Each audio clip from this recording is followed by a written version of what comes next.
इस लाइफ में आपका स्वागत करता हूँ। देख लीजिए, हम इस समय कोरोनेशन हॉस्पिटल में जो आंदोलन कर रहे थे बच्चे, जो भूख हड़ताल में बैठे थे, उन्हें आज डॉक्टर की रिकमेंडेशन पे वहाँ से उठाकर आज अस्पताल लाया गया है, क्योंकि स्थिति बताया गया जैसे डॉक्टर्स की तरफ से स्थिति बहुत अच्छी नहीं थी बच्चों की, इन्हें यहाँ लाया गया है।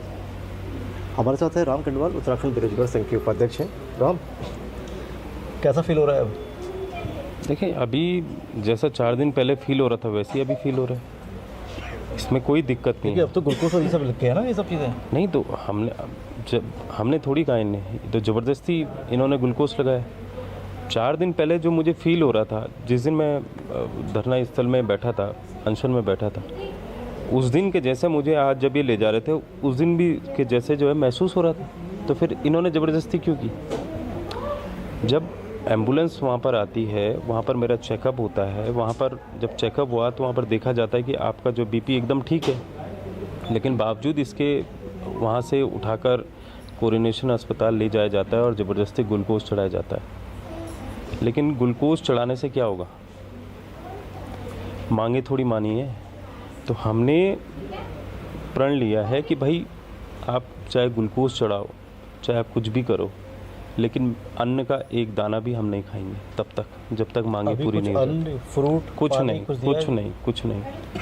अभी खाली ग्लूकोज। अभी पानी पिया था हमने थोड़ी देर पहले, पानी पिया था, लेकिन अन्न नहीं खाएंगे। फल कुछ नहीं। तो कुछ कहा है उन्होंने कि अन्न खा लीजिए इस तरीके की कुछ? हाँ, वो तो कह ही रहे हैं, पर हम नहीं खाएंगे, क्योंकि सरकार को चाहिए कि भाई आप युवाओं की मांगे तो मान लीजिए।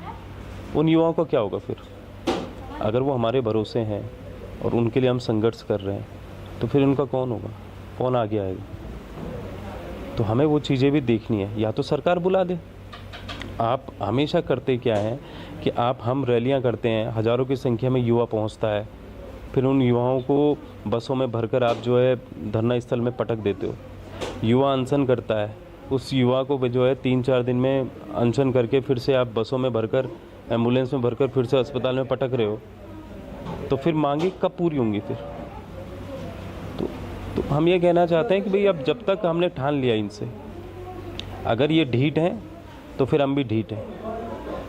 हम भी जब तक मांगे नहीं हो जाती इस प्रदेश के युवाओं के लिए, तब तक संघर्ष करते रहेंगे और तब तक अन्न का एक दाना भी नहीं चखेंगे। आज आंदोलन का, भूख हड़ताल का 4था दिन था।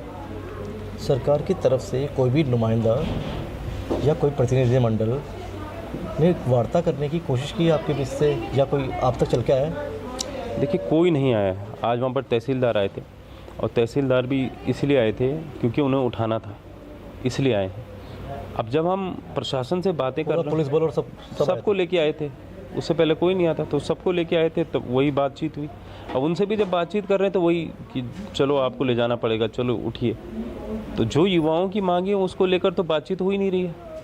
तो भाई हम तो ये चाह रहे हैं कि संवाद हो, और संवाद के लिए आज मान लीजिए मांगे पूरी कर देते, या फिर मुख्यमंत्री धामी जी से मिला देते, हमें आश्वासन दे देते, हम अपना अनशन तोड़ देते, उसमें क्या था? क्या बुरा था उसमें? लेकिन आप तो मांगे नहीं मान रहे हो ना। आप तो कुछ 10 मांगे हैं, 10 में से कम एक मांग, अगर 2-3 मांगे जो बड़ी मांगे हैं, अगर वो 2-3 मांगे भी मान जाते रोजगार को लेकर, तो युवा हंसते हंसते घर जाता। हम वहाँ जूस पी के अपना घर निकल जाते। क्या था उसमें? क्या समस्या थी बताइए? उत्तराखंड पुलिस कांस्टेबल में उम्र सीमा बढ़ाने में क्या दिक्कत है? बाकी राज्यों का प्रेफरेंस दे रहे हैं। सब कुछ है, सब कुछ इन्हें पता है, हर चीज़ पता है। इनकी टेबल में फाइल है, इतने सारे ज्ञापन इनके टेबल में पड़े हैं, मुख्यमंत्री के टेबल में ज्ञापन है, सचिवालय में है, सब जगह है, सारे कागज हैं वहाँ, लेकिन बावजूद उसके नहीं हो पा रहा है। अच्छा, अब 3 लोग बैठे थे आंदोलन में, तीसरे साथी कहाँ हैं? तीसरे साथी वही हैं, वो डटे हुए हैं, और उठाने की कोशिश नहीं की उनको, इसलिए क्योंकि उनके उसमें डॉक्टर ने शायद नहीं लिखा था, इसलिए वो वहाँ पर नहीं। कल जैसी बात आई, जैसे बताया भी गया हमें कि जो तीसरे साथी थे उनकी तबीयत बहुत ज़्यादा ख़राब हो गई थी कल, ऐसा किसी अखबार ने भी छापा।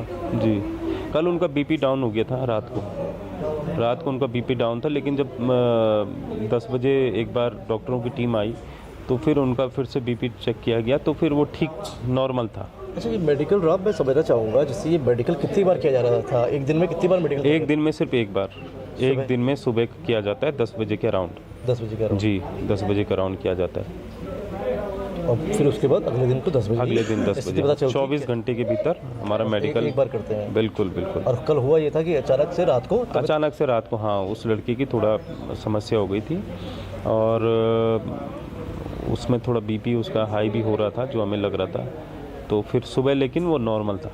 ये था मतलब अगला स्टेप। अब यहाँ तक आप आ गए हैं तो इसके बाद अगला कदम घर की ओर या सड़क की ओर या सचिवालय की ओर या मुख्यमंत्री आवास की ओर या धरना स्थल की ओर?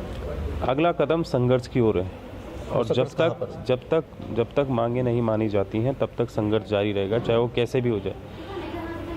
अभी अगर हम यहाँ से जाएंगे तो मैं तो सीधे धरना स्थल जाऊँगा, फिर से वहीं पे बैठ जाएंगे जहाँ पर इन्होंने हमें उठाकर ले गए थे, फिर से वहीं पे बैठेंगे। और प्रण मैंने पहले ही कहा है कि प्रण लिया है कि जब तक मांगे नहीं मान जाती, और नॉर्मल मांगे हैं, कोई दिक्कत समस्या की बात नहीं, नॉर्मल मांगे हैं और माननी पड़ेगी इनको, युवाओं की बातें माननी पड़ेगी, वरना उसके बाद अनशन के बाद हमारे अन्य कदम भी हैं जिसका खुलासा हम बाद में करेंगे, फिर इनको अकल आएगी। जी अभी कहना चाह रहे हैं कि कम से कम संवाद स्थापित तो हो। बिल्कुल। जो संवाद ही स्थापित नहीं हो रहा है तो समस्याएं कब तक दूर होगी, कैसे दूर होगी? ये इफन बट की जो स्थिति आ रही है कब से ये ना बने। बिल्कुल बिल्कुल सुनना चाहिए कब सरकार को। बिल्कुल। आगे आएंगे दूसरे साथी हैं, आराम ये कहूँ पर निकालें।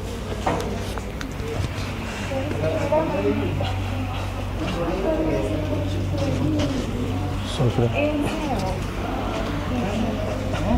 धैर्य जी वैसे ही बोलूँगा, मास्क का अपना बड़ी दिक्कत हो रही है। तबीयत ठीक है आपकी? अभी तबीयत बड़ी अच्छी है, जैसे पहले थी वैसे कोई सब जैसे पहले थी यहाँ आके ठीक हुई है? नहीं या नहीं इसी हालत में थे वहाँ फिर भी उठा नहीं लिए? नहीं हम जिस प्रकार यहाँ पे हैं उसी प्रकार वहाँ पे भी थे, हमें कोई समस्या नहीं। तो लेकिन मेडिकल रिपोर्ट में बताया गया कि आपको नहीं मेडिकल रिपोर्ट ट्रीटमेंट की आवश्यकता है। नहीं देखिए ऐसा है ना, मेडिकल रिपोर्ट तो इनका जो है एक सारा एक प्री प्लान था, सारा प्री प्लांटेड था। शायद मुझे लगता है कि डॉक्टर को भी इन्होंने जो है शायद उस तरीके से कहा होगा कि रिपोर्ट में कुछ ऐसा मेंशन करिए जिससे इनका धरना प्रदर्शन टूट सके, इनकी भूख हड़ताल टूट सके, तो उन्होंने रिपोर्ट में ऊपर नीचे किया होगा। वरना मुझे नहीं लगता कि जो है हमारे शरीर में अभी इतनी ताकत नहीं है कि हम इसको जारी रख सकें। मतलब आप ये कहना चाह रहे हैं कि हाँ। आपको लगता है कि सूर्ययोगी षड्यंत्र था? बिल्कुल और बिल्कुल है ना, ये आपके स्वास्थ्य की बेहतरी के लिए नहीं, बिल्कुल सरकार की बेहतरी के लिए, बिल्कुल बिल्कुल है ना। आप ये समझ लीजिए कि अगर हमारे शरीर में या हमारे ऊर्जा में अगर कोई कमी होती तो क्या हम उतना चीखते चिल्लाते? क्या हम उन जो पुलिसकर्मी थे वहाँ पे क्या उनके साथ हम झड़प कर पाते?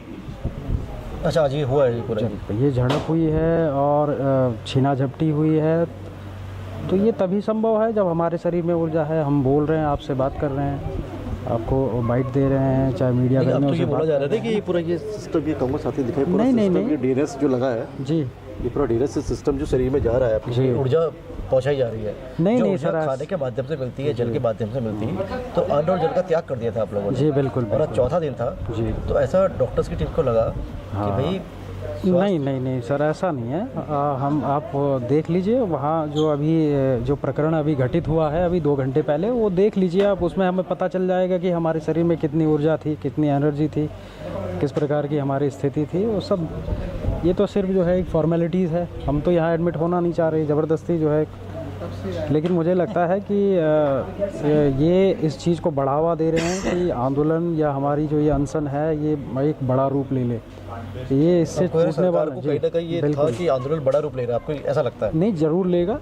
नहीं आज वो बढ़ रहा था, आपको लगता है कि आंदोलन बड़ा रूप ले रहा था इसलिए ये कदम उठाया? बिल्कुल बिल्कुल है ना। आज 3 लोग बैठे थे, कल 10 बैठेंगे, परसों 50 बैठेंगे, तो किस किस को उठाओगे? है ना, ये तो कोई समाधान नहीं है। हाँ, समाधान तब है कि आप हमारी मांगों को लेकर जो है एक मुखर होइए, उस पर अमल कीजिए, बैठिए। सरकार अगर आपसे आज बोलती है कि 10 मत बताइए, हमें केवल 3 मांग बता दीजिए। नहीं तो हमने राज्यों के हित में तो 3 मांग बिल्कुल, कौन कौन सी है? 3 मांग। देखिए 3 मांगे। पहले नंबर की जो मांग है वो पुलिस भर्ती में और उम्र सीमा बढ़ाई जाए। बिल्कुल है ना, उम्र सीमा बढ़ाई जाए। दूसरा है कि ऊर्जा निगमों में जो जेई और TG2 की भर्ती जो बड़े लंबे समय से पेंडिंग है, जबकि अच्छे खासे पद हैं RTI के थ्रू जो है 1400-1500 प्लस पद खाली हैं, उनको भर दीजिए। तीसरी जो सबसे इम्पोर्टेंट मांग है, हालांकि ये तीसरे नंबर पे रखा है, लेकिन ये सबसे इम्पोर्टेंट और संवेदनशील मामला है, क्योंकि ये शिक्षा जगत का मामला है और वो भी हायर एजुकेशन का। असिस्टेंट प्रोफेसर भर्ती में जो इन्होंने API प्रणाली लागू की गई, इसको तत्काल हटा दिया जाए, क्योंकि ये हमारे प्रदेश के नेट सेट पास युवाओं के भविष्य को ले डूबेगी। आप डायरेक्ट इंटरव्यू के माध्यम से जो है इतनी बड़े एग्ज़ाम्स को, जिसका ग्रेड पे 6000 का है, आप सीधा असिस्टेंट प्रोफेसर बना दे रहे हैं। आप जिसको चाहे उसको फिट कर दे रहे हैं हायर एजुकेशन में, जबकि आपको पता है कि शिक्षा जगत का सबसे अच्छा पद है असिस्टेंट प्रोफेसर। क्लास 1 की जॉब है, एक प्रोफेसर के हाथ में जो है, बिल्कुल बिल्कुल सरकार को बिना समय गवाए मांग बिल्कुल बिल्कुल है ना। अगर इन 3 मांगों पर भी रजामंदी बन जाती है तो जी हाँ, और ये मांगे ऐसी है जिसमें कोई भी बड़ा तकनीकी पेच नहीं है और शासन के ऊपर कोई भी जो है वित्तीय बोझ नहीं पड़ने वाला इससे, कि शासन इसको कर ना सके। लेकिन अगर नहीं कर रहा है तो उसकी मंशा कुछ और है। अगला कोर्स ऑफ एक्शन क्या रहने वाला है आपका? धरना स्थल जी, घर की तरफ? नहीं, घर की तरफ कुछ नहीं। देखिए, हमने पहले ही तय करके रखा था कि मैं अभी भी कह रहा हूँ कि आज 3 बैठे, कल 10 बैठेंगे, हम भी बैठेंगे, परसों 50 बैठेंगे। मैं कह रहा हूँ किस को उठाओगे, ये जारी रहेगा या आप अपनी मांगे मान लो। अभी डॉक्टर साहब भी आ गए हैं। जी लीजिए सर, ये ना निकाल दीजिए, हो गया बहुत इनफ है, खत्म हो गया। हाँ तो है। अरे रहने दीजिए सर, अब कहाँ फिर अच्छे, कोई दिक्कत नहीं है। डॉक्टर साहब कैसी है तबीयत इनकी? अभी मैं चेक कर रहा हूँ। चेक कर हाँ, जी, चेक कर रहे हैं। अभी क्या चेक कर रहे हैं इनका? RBS रैंडम ब्लड शुगर कर रहे हैं। क्या शुगर लेवल भी डाउन था इनका? इनको हमें ज़्यादा बताया था, वीकनेस बताई थी बॉडी में। अच्छा,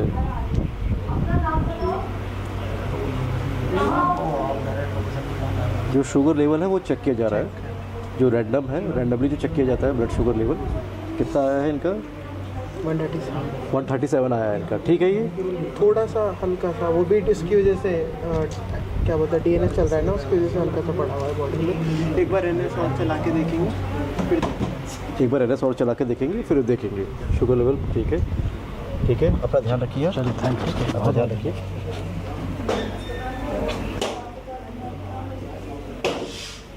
हमारा से बॉबी, मैं आपसे निवेदन करो घूम जाए और ये लगा लें। कोई नहीं, लगाइए।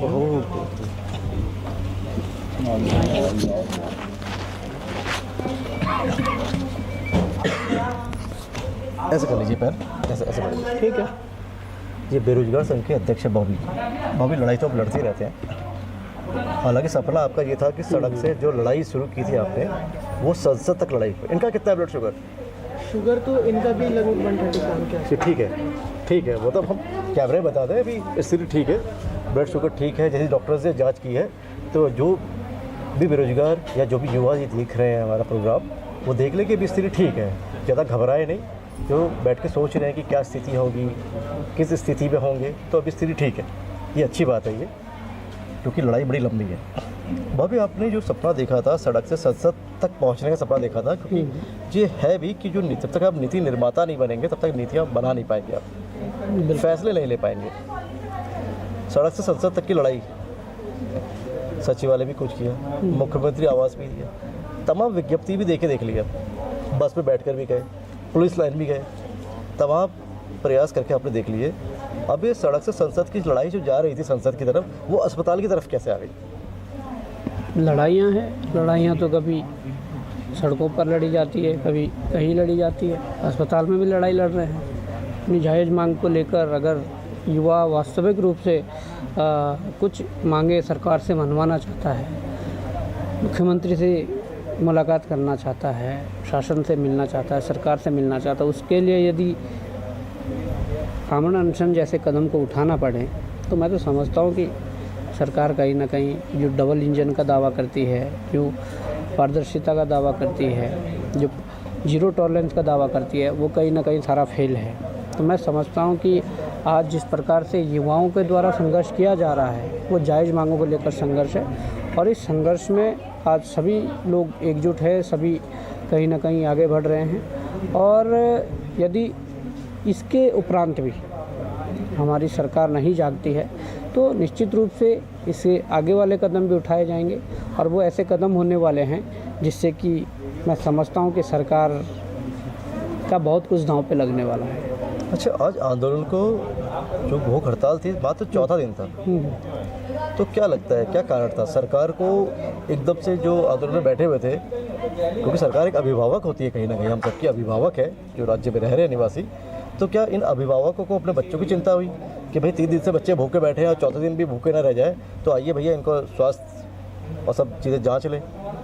यदि सरकार को क्या इतनी चिंता हुई या इतनी कुछ चिंता और? है तो जिन मांगों को लेकर बैठे उन सरकार मांगों को इनकी चिंता हुई या अपनी चिंता हुई, ये जानना चाहता अपनी चिंता हुई।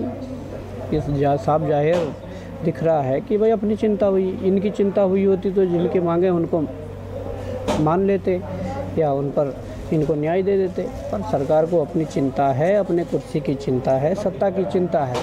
और अगर इस प्रकार के कदम सरकार द्वारा बार बार उठाए गए, बार बार लोकतंत्र के गला घोटने की कोशिश की गई, तो जो अपनी चिंता उनकी है वो चिंता बढ़ेगी और वो चिंता उनको धरातल पर लेकर आएगी। जैसे कि हम अस्पताल में हैं तो थोड़ा सा सवाल हमारा अलग हो जाता है, ये बीमारी जो है जो सड़कों पे आ रही है, क्योंकि मैं एक हमेशा चीज़ कहता आया हूँ, मैं सोचता भी हूँ। आज मेरी कुछ पुलिस प्रशासन के कुछ अधिकारी थे, प्रशासन के भी अधिकारी थे, तो मेरी उनसे यही बात हुई, ये जो आंदोलन हो रहे हैं, सोचने वाली बात है, अपने दर्शकों से भी कहेंगे, बड़ा ही गंभीर विषय है जो मैं आपको बताने जा रहा हूँ। ये जो आंदोलन होते हैं, एक आंदोलन को रोकने के लिए बैरिकेडिंग, तमाम पुलिस फोर्स लगा दी जाती है, लाखों करोड़ रुपए खर्च हो जाते हैं साल भर में। शायद वो 3-3 थाने के SHO लगा दिए जाते हैं, शायद वो SHO अपने कार्य क्षेत्र में होते, शायद किसी का अपहरण हुआ हो, कोई बच्चा खो गया हो, कोई रेप के मामले आ रहे हैं, शायद वो अपना जो SHO है, थाना प्रभारी है, वहाँ का स्टाफ शायद वो अपनी ड्यूटी कर रहा होता समय से। कहीं ना कहीं ऐसे मामले पेंडिंग हो जाते हैं, कई थाने ऐसे हैं, कई मामले पेंडिंग चल रहे हैं, बोला जाता है कहाँ है साहब, SHO साहब वहाँ प्रदर्शन चल रहा है, लोग आंदोलन कर रहे हैं, वहाँ पे गए हुए हैं। तो सरकार को ऐसा नहीं होना चाहिए कि सरकार एक ऐसा मैकेनिज्म डेवलप करे, क्योंकि विज्ञप्ति भी ले ली जाती है, सारी चीज़ें होती है, लेकिन एक मैकेनिज्म डेवलप नहीं हो पाया है कि ये आंदोलन जैसी जो चीज़ है ये पनप क्यों रही है, लोगों को मजबूर क्यों होना पड़ रहा है, क्योंकि बार बार हो रहे हैं और सॉल्यूशन एक ही है, इस बीमारी का निदान एक ही दिया जाता है कि साहब विज्ञप्ति ले ली गई, और विज्ञप्ति लेने के बाद अगर नहीं ली विज्ञप्ति तो बस में ठूस के भरा और पुलिस लाइन ले गए, फिर छोड़ दिया गया। आप मेरा सवाल समझ रहे हैं? क्या आपको ये लगता है इस बीमारी का निदान क्या है? निदान बीमारी पनप रही है उत्तराखंड सरकार में। बातें मान ले लोगों की, लेकिन जो सरकार मांग कर रहे हैं। सरकार के स्तर पे कहा जाता है कि भाई हम हर एक बात मान ले। भाई जानना चाह रहा हूँ अभी आपसे, एक प्रैक्टिकल स्तर पे मांगे जायज़ या गलत, ये कैसे डिसाइड हो? मुझे तो लगता है कि शायद संवाद का ही रास्ता है। तो संवाद का रास्ता, तो संवाद से कौन पीछे हट रहा है? मतलब ये जो दो पक्षीय संवाद होना चाहिए वो नहीं हो पा रहा है, आपको लगता नहीं है? हो पा रहा है, कहाँ से हो पा रहा है? उस वजह से मैकेनिज्म भी डेवलप नहीं हो पा रहा है। बिल्कुल नहीं हो पा रहा है। बहुत का भी कहना है कि जो मैकेनिज्म है, बार बार आंदोलन हो रहे हैं, आज कांग्रेस का आंदोलन था, कल बेरोजगारों का आंदोलन था, परसों ग्राम प्रधानों का आंदोलन था, उससे पहले योगा शिक्षकों का आंदोलन था, तमाम अंकिता भंडारी को न्याय दिलाने को लेकर आंदोलन था, तमाम आंदोलन होते रहते हैं। सचिवालय मुख्यमंत्री आवास का कूच होता है, तमाम पुलिस फोर्स लगा दी जाती है और आंदोलनकारियों को वहाँ से हटा दिया जाता है। समाधान कुछ नहीं निकलता, एक मैकेनिज्म डेवलप नहीं हो पाता कि इस तरह की जो समस्या है ये बार बार ना हो। कम से कम एक ऐसा मैकेनिज्म डेवलप किया जाए सरकार के स्तर पे, दो पक्षीय वार्ता हो, समस्या को सुना जाए। हो सकता है कि 10 मांगे रखी गई हो, लेकिन उसमें से 4 या 5 सरकार को लगता है अपने स्तर पे कि ठीक है, और आपसी रजामंदी से, तो उन 4-5 मांगों को कब से मान लेना चाहिए। सरकार को जिद नहीं दिखानी चाहिए। बिल्कुल यही है। भाभी इसके बाद क्या रूपरेखा रहेगी आपकी? रूपरेखा साफ है, संघर्ष चल रहा है, आगे चलेगा। संघर्ष कैसे? जैसे कि संघर्ष के कई रास्ते हैं। मतलब अभी अस्पताल में है, राम कंडवाल भी, ध्यानी सब यहाँ पे है यहाँ पे, इसके बाद यहाँ से डिस्चार्ज करने के बाद क्या रहेगा? आंदोलन चल रहा है, वहाँ 2 और साथी भूख हड़ताल पे बैठ गए हैं, तीसरा बैठा हुआ है, तो संघर्ष तो चल रहा है। कौन सा संघर्ष से पीछे हट गए हैं? अच्छा, आपका ये कहना है कि जब तक मांगे मांगे नहीं जाती, जो जायज़ मांगे हैं आपकी, और सरकार की तरफ से संवाद स्थापित नहीं होता है, क्योंकि पहले भी मुझे लगता है आप लोगों ने कोशिश की, मुख्यमंत्री की तरफ से आश्वासन भी दिया गया, आपको एक तारीख भी दी गई थी शायद कोई, वो तारीख क्या थी? वो तारीख जो दी गई थी, उन्होंने हफ्ते भर का टाइम दिया था, पर उसके बाद 1.5 महीना बीत जुलाई गया। की तारीख थी। बिल्कुल। जुलाई के बाद अगस्त आ जाता है और सितंबर भी आ गया है और सितंबर भी चला जाएगा, लेकिन तारीख पे तारीख मिलती रहेगी, और तारीख पे तारीख मिलती रहेगी। तो देख लीजिए, बेरोजगार कभी सड़कों पर, तो कभी अस्पताल के बिस्तर पर ऐसे ही लेटे आपको दिखते रहेंगे, जो यकीनन उत्तराखंड के लिए बहुत अच्छी स्थिति नहीं कही जा सकती। सरकार को चाहिए कि एक ऐसा मैकेनिज्म डेवलप करे कि परेशानी हो क्यों रही है और बीमारी का कारण क्या है। क्योंकि ये अस्पताल है तो हम ये हमेशा कहेंगे, पेट में अगर आपके दर्द है तो ऐसा नहीं होता कि कोई भी दवाई आपको दे दी जाए। डॉक्टर टेस्ट करता है, डायग्नोस करता है, जानने की कोशिश करता है कि ये पेट का दर्द इन्फेक्शन की वजह से है या ये पेट का दर्द पथरी की वजह से है। बीमारी को जानने के बाद ही उसका इलाज किया जाता है, दवा दी जाती है। लेकिन यहाँ हो क्या रहा है, सारी बीमारी जो सरकार के स्तर पर, सरकार जिन्हें बीमारी कहती है, हम लोग आंदोलन कहते हैं, सरकार कैसी बीमारी है, लेकिन सब पे एक ही दवाई दी जाती है, विज्ञप्ति ले ली जाती है, लेकिन प्रॉपर जो ट्रीटमेंट है उसे डायग्नोस करने की कोशिश नहीं की जाती है। और सरकार जब तक इन समस्याओं को, पहाड़ से जुड़ी समस्याओं को, रोटी कपड़ा मकान की समस्या, जल जंगल ज़मीन, पहाड़ का पानी और जवानी जैसी जो समस्याएं हैं, इसको डायग्नोस करने की कोशिश नहीं करेगी, सरकार जानने की कोशिश ही नहीं करेगी, तो यकीन मानिए सरकार में बैठे आला पदाधिकारी, आला मंत्री को भी नहीं पता होगा कि इनको क्या दवाई दी जानी है, और सरकार उसका गलत तरीके से ही इलाज ही कर पाएगी और गलत तरीके से इलाज ही करती रहेगी, तो समस्या का समाधान नहीं निकलेगा और इससे उत्तराखंड का भला कहीं से नहीं हो पाएगा। सरकारों को जागना होगा, सोचना होगा और सरकारों को देखना होगा, नहीं तो ये तारीखें जो हैं, ये आंदोलन जो है, कहीं ना कहीं इतिहास में दर्ज हो रहे हैं। फिर आप अगले दिन ये ना कहिएगा कि साहब 5 साल का समय भी हमें कम पड़ गया। मैं भारत न्यूज़ लाइव के लिए कैमरा पर्सन शिववर्धन सिंह के साथ कोरोनेशन अस्पताल से अजय नौटियाल। भारत न्यूज़ लाइव से जुड़ने के लिए इसे लाइक, सब्सक्राइब और बेल आइकन दबाएं।